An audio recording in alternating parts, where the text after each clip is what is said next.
Right breaking news చూస్తున్నాం. ఎగువన కురుస్తున్న వర్షాలకు తోడు బెజవాడలో కురిసిన కుంభవృష్టి వర్షం కారణంగా వరదలు పోటెత్తాయి. దీంతో ప్రస్తుతం విజయవాడలోని అనేక కాలనీలు వరదల్లోనే చిక్కుకొని ఉండగా సీఎం చంద్రబాబు నాయుడు వరద ప్రాంతాల్లో పర్యటించారు. ఇదిలా ఉంటే ఓవైపు కృష్ణా, మరోవైపు బుడమేరుకు వస్తున్న భారీ వరద కారణంగా బెజవాడ డేంజర్ జోన్లోకి వెళ్లిపోయింది. ప్రకాశం బ్యారేజీ చరిత్రలో ఎన్నడూ లేనంతగా 11 లక్షల క్యూసెక్లు ఇన్ఫ్లో వస్తుంది. ఈ వరద మరికొన్ని గంటలకు 12 లక్షల క్యూసెక్లు దాటొచ్చని అధికారులు అంచనా వేస్తున్నారు. బ్యారేజీ నిర్మాణం తరువాత ఈ స్థాయిలో వరద రావటం ఇదే తొలిసారి కావడం గమనార్హం. మరోవైపు బుడమేరు దెబ్బకు విజయవాడ శివారు ప్రాంతాలు జలమయమం కాగా 24 కాలనీలు, పలు గ్రామాలను వరదలు ముంచెత్తాయి. దీంతో ప్రజలను పునరావాస కేంద్రాలకు తరలించారు. కాగా ఈరోజు ఉదయం ప్రకాశం బ్యారేజీలో ఉన్న 3 బోట్లు లింక్ తెగిపోయి 40 కిలోమీటర్ల వేగంతో వచ్చి బ్యారేజీలోని 3-4 గేట్లను ఢీకొట్టాయి.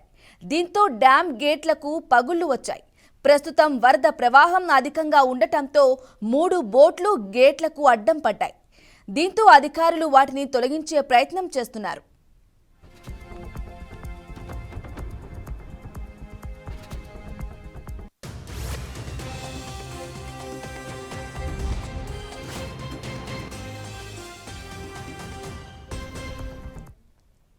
ఇక ఇదే అంశంపై మరింత సమాచారం అందించడానికి మా గుంటూరు ప్రతినిధి నరేంద్ర అందిస్తారు.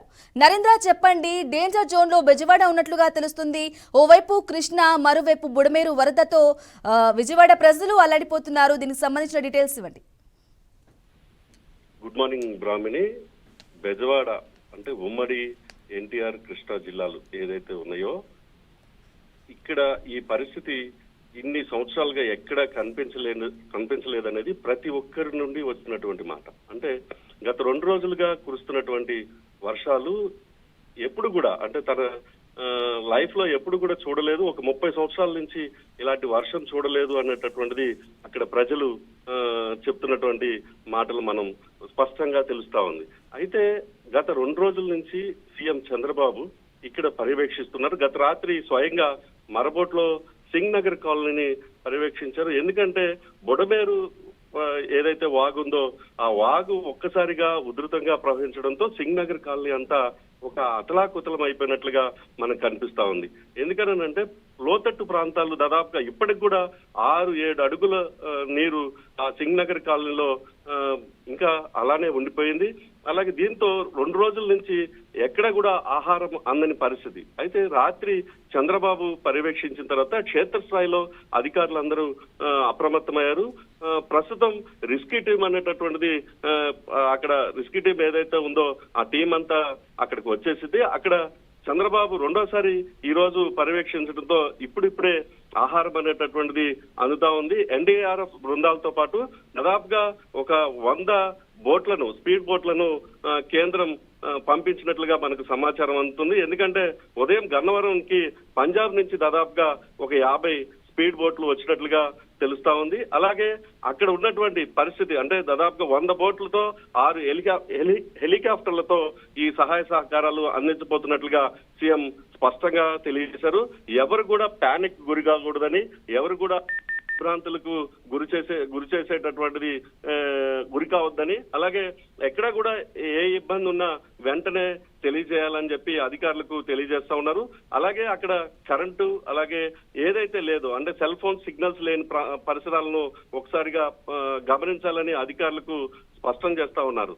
ఈ నేపథ్యంలో ఇది ఇలా ఉంటే ఒక పక్కన కృష్ణా బ్యారేజ్ వద్ద 69వ గేటు మరబోట్ల వలన అంటే ఎక్కడి నుంచో గొల్లపూడి నుంచి ఒక మరబోట్లు కొట్టుకొని వచ్చాయనేటటువంటిది మనకు సమాచారం ఉంది.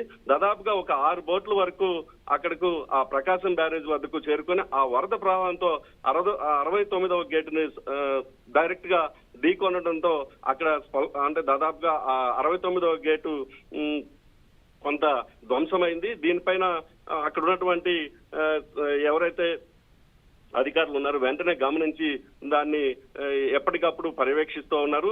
ఈ ప్రభావం ఏదన్నా అంటే ఈ గేటు ప్రభావము అంటే ఇప్పుడున్న పరిస్థితుల్లో ఎలాంటి ప్రభావం చూపుతుందో అన్నటువంటిది ఆందోళన కూడా వ్యక్తమవుతుంది. అయితే సీఎం మాత్రం అంటే క్షేత్రస్థాయిలో ఈ పరిస్థితి అంటే ఇక్కడికి వచ్చిన తర్వాత దాదాపుగా అధికారులంతా అప్రమత్తమైపోయారు.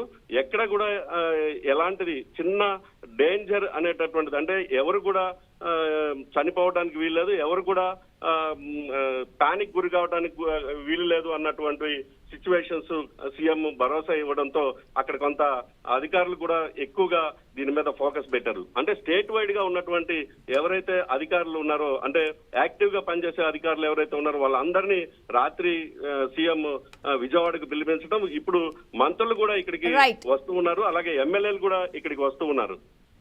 Right Narendra, thank you for the updates.